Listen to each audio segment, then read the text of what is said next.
I'm super excited. I have a new update, and it looks like there's actually things that I want to see on this.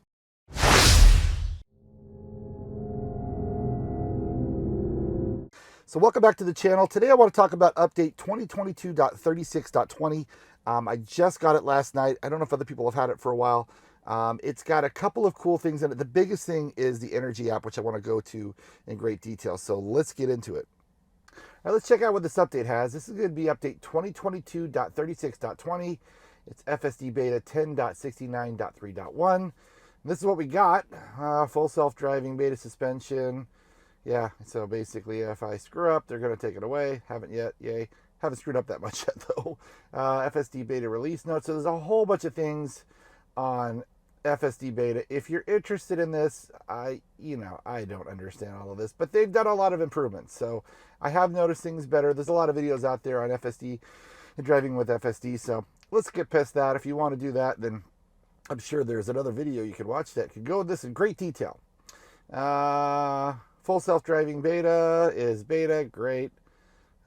We are limited to 2 to 7 on the limit and 85 on the speed, which hasn't been a problem for me yet. There have been improvements in visualization. I've noticed that little by little, the lines, the trucks, the vehicles, everything is getting better and better. But we'll keep going. Cabin camera can determine if we're inattentive, and that is true. I don't know if you have FSD beta, you know that if you pick up your phone, it's going to strike you, or it's going to warn you really darn fast. Or if you're not looking, it definitely pays attention. Aha, this is what I've been waiting for, the Energy app, and we're going to test this out. We're going to take a drive and check this out. But it says, learn more about your vehicle's consumption with the updated Energy app. You can now monitor the amount of energy used while driving and parked. See how much energy is consumed by different vehicle components, driving behaviors, and environmental conditions. View the energy used in comparison to trip projection and the battery indicator, and receive personalized suggestions for using energy more efficiently. So that's pretty interesting. I'm really interested in checking this out, especially the environmental conditions, driving behaviors, the different components. So we'll check that out. Cabin overheat protection. Now you can choose the activation temperature of the cabin overheat protection. So we'll check that out. View additional media player details and the ETA to destination when a route is active for mobile Tesla. We'll do have the most recent version. The most recent version. Supercharger additional details. We'll have to check that out too. The redesigned Supercharger map will now display historical site occupancy. In addition, associated charging fees when available. To view these, tap on any Supercharger. We'll check that out too. So. And car left open notifications will now notify you when the doors have been accidentally left unlocked. Which is weird because usually when I walk away it locks, but I guess there's a way maybe to force it to unlock and then it'll warn you. So good to know. Oh, and now we have a new language, Lithuanian. So first of all, let's check out the cabin overheat protection. So it says go controls, safety, cabin overheat protection. So let's go to controls, safety, and cabin overheat protection. There it is. Okay, so we can go off, no AC, or on. And if you look, you can also do this on the app. I'll pop that up real quick. I was playing with the app. These options are there. The temperature is not available on the app, but these three options are. And then we can choose between 90, 95, and 100. Not a whole lot of range there. I mean, it's, 5 degrees either way. But when I was parked at the airport and I was worried about running out of battery power or running my battery power down low because of cabin overheat, I was able to turn that off from my app and turn it back on. So good to know that that's there. Let's go back. Let's get into this Energy app. I'm really excited about this. So let's pull up the Energy app. I keep it up all the time. I use it all the time on trips. And there we can see... Let's see here. So we've got drive, park, and consumption. So drive, obviously I'm not doing a drive right now, but we'll have to plug in a drive and check that out. Let's look at park. So right now, it says my screen is consuming 0.3. I'm not preconditioning. Cabin overheat's not on. Sentry's not on. I'm at home and I have that turned off. And mobile app 0. That's interesting that the mobile app, I guess when it wakes up the car, is going to consume power. Summon standby and vehicle standby 0.3. So haven't done much. That's since the last drive. Let's see, since the last charge. Screen time. Yeah, because I charged last night, so it's not going to be any different. So And the consumption is the graph that you've seen before. You know, I don't know if I've mentioned it, but I think I have a couple of times. But when you look up here, it'll tell you I've got 224 miles. That's based on the rated range, which is actually this hashed line. Actually, it's the solid line right here. And the rated range is not really reasonable. What's reasonable based on your driving style, based on the temperature, based on the driving conditions, is this actual range here, which is the average, right? The average for the last 30 miles, 15 miles, or 5 miles. And you can see I have projected 192 based on my last 30 miles, but the car's rated range is 224. So if you're ever driving, don't use that. Put that on percentage, and you just have to tap on it to get it to percentage.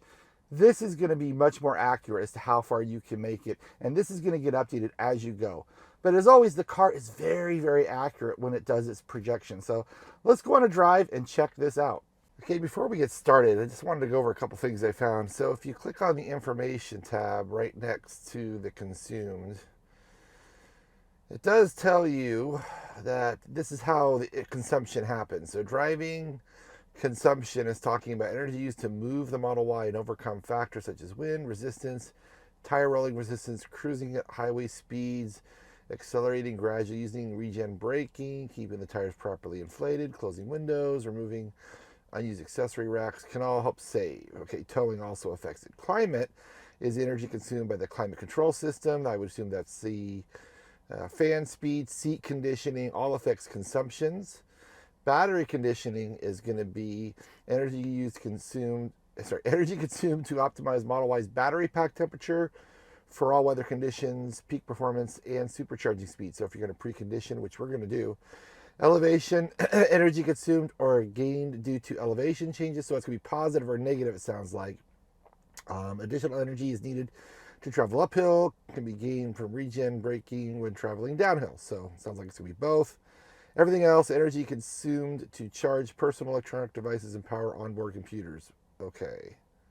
Lights, audio system. So that's interesting. Also in park, it gives you the same information, what it's talking about here. If you click on there, it's going to tell you all of that same stuff. So if you want to know what these different factors mean, all you've got to do is click on the information tab. So let's get some coffee, then let's go for a drive. All right, let's get our destination in. I think we're going to head to Red Bluff, which is about a half an hour south of here. Should hopefully give us enough data. No, Red Bluff Supercharger, that's what we're going to do. So here's what's new on the supercharging. So you've seen the stalls before and what's available. The busy times is what's new. So it's showing us that it's busier around 2, 3, looks like 2, 3, 4. And then again in the evening. Right now, nothing. In fact, 12 stalls are available, so that's perfect. It also shows out here, which it's said before, there's other things you can see what's there to do around the supercharger. If I click on this, it tells me what kind of cafes are in the area and whatnot. So there's just some other things you can see if there's shopping. This is restrooms that are in the area. So, but we're just going to head down and head back. 26.9 miles. There we go. There she is. Gonna go all the way. Full self-driving. And there we go. So it's telling us here 0% consumed. Our projection, it used to have the little lines next to you here showing right next to it where it's currently at. Here it's just saying a live projection is 50.9% state of charge when we get there. We can see how all of these things are affected. Elevation. We are going to probably be preconditioning, not yet, but we should be preconditioning, so that's going to definitely go up. And then I think this is our old regular line that showed the projection, and I think we'll see us above or below as we drive. I'm not sure what that's going to look like, but we'll check that out. Oh, something I found last night. Super cool. All of this is in percentages. But if you click on this to go to miles, I don't like miles because that's rated range, and rated range is never accurate. But it does everything in miles now. So it says I will have 149.9 miles when I get there. How many miles I'm going to consume driving, plus or minus based on how I drive, the consumption versus trip projection, how that's going to look. It'll be interesting to see that as we go. And also, there's a rated range tab. So if you click on rated range, it's going to give you the information for rated range, which is never accurate. Oh, that's interesting. So better than the line is green, worse than the line is orange. But rated range is never good, but it might be able to tell us why rated range is so much different than the actual consumption. So that'll be interesting too. So let's get going though and get to Red Bluff and check and see what this looks like.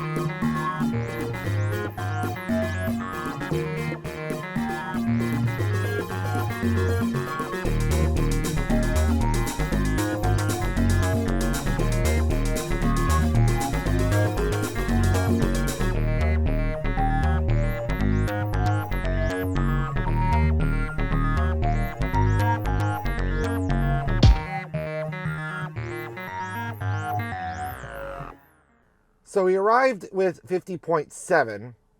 I'm not sure how this works because it says we used 1.7 more than trip projection, but our trip projection was 50.9. So I'm not sure how that correlates. That should have been 49.2 if that was the case. I'm not sure. Interesting. We'll see on the way back. I did have to start it and restart it, so I don't know if that changed it possibly. I'm not sure. But over here, we've got some information, right? We had our driving, climate, battery conditioning, elevation, everything else.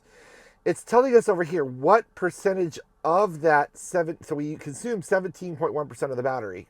This is telling us where that breakdown is. So of the 17.1% consumed, 12.3 was from driving, 0.3 was from climate, 4.4 was from battery conditioning. It took quite a bit. Negative 0.6 was elevation, and 0.7 was everything else. So interesting that of the 17%, 4% was from the battery conditioning. On the way home, I'm not going to be going to supercharger, so that won't be occurring. So we'll see how that changes efficiency. But you can see that 1%, I was 1% worse than projected on driving. And so that's why that's orange. I was actually negative 0.5% better than what it thought I was going to do for climate. So I guess it thought I was going to use about 0.8%, so that's why that's green. Battery conditioning is pretty close, 0.1%, so it guessed pretty close. I guess it guessed 4.3. Elevation, I had 0.7% more than what it thought, and everything else was 0.4% more. So these are all more. The oranges, the greens are less, and that's why overall for my trip, you can see I started off okay, and then it just continued going downhill. It does give you some tips, which are really cool. It says range tips. Staying below 70 would have saved you 0.3% this trip, and low tire pressure cost me 0.2. So together that's 0.5. That's almost half of what my overage was in my driving. So I'm going to check my tire pressures, get them up. Let's look at rated range. Yeah, you're never going to make it. There's the rated range. There's what we actually did. It says here I was 3.6% worse than what it thought on driving. That's compared to the rated range. 4.9% worse. I think it is. It's 4.9. Battery conditioning is 4.9. So it never factors battery conditioning in a rated range drive. Elevation, I was negative 0.06. Same kind of information here. It says driving below 70 would have saved me 3%, 0.3%. Low tire pressure cost me 0.2%. But going uphill cost 2%. Going downhill saved 2.6%. So that shows you that rated range is not taking into account any of the elevation change. It's not taking into account any of the battery conditioning. It's perfect world, perfect scenario. I mean, if it was perfect temperature conditions, I wouldn't need a battery precondition. So that shows you at least, though, I used 18.4%, and it was 8% more than the rated range. So that's really cool how it actually shows you why rated range is not accurate. It'll be interesting to see as time goes on, when it's warmer conditions, whether I can actually get closer to the rated range and how that looks. But so I'm going to get charged up here in Red Bluff, and then we'll head home and see what it looks like. Okay, we are all charged up. It says we're going to get there with 64.9. Everything cleared out. Everything's brand new. So let's get on the way home and see what it looks like. Hopefully we have a lot more green this time. All right, we're here. A couple interesting things. We got over 65.4, and it said it was going to be 64.9. So that is actually 0.5% better, but it says 0.1% more than trip projection. So really, that's like 0.6 off. But I guess it's pretty close. It's pretty accurate. Driving took 13.3% of the 14.5% battery I consumed. Climate took 0.2. No battery conditioning this time. Elevation took 0.6, and everything else took 0.3. Looks like I used 0.1 more in driving. I saved 0.4 in climate. I used 0.4 more in elevation than it planned, and I used 0.1 more than in everything else. So pretty interesting. Converting to miles, same information with miles, which I find fascinating that it can do that quick. Rated range, yeah, nowhere near the rated range. Interesting this time, going uphill cost 2.4, save 1.8. So, but the main thing is my driving was 4.2% more than what the rated range was, which is what you're going to find. You can really never hit that rated range. It's pretty tough. So that's the Energy app. I think it is a really amazing improvement. It gives you so much more data so you can analyze why I'm losing battery power, what I can do to be more efficient. It gives you the range tips on the screen, which I think are really cool. And then being able to see why you can't hit rated range, I find that super fascinating. So I love the Energy app. I think that's the best thing out of this whole update that we got. I mean, there's some other things other than the FSD beta improvements, which, you know, it feels like it's getting better to me every day. I'm sure a lot of those factors that listed are the reason why. I do like the cabin overheat protection, being able to turn that on and off.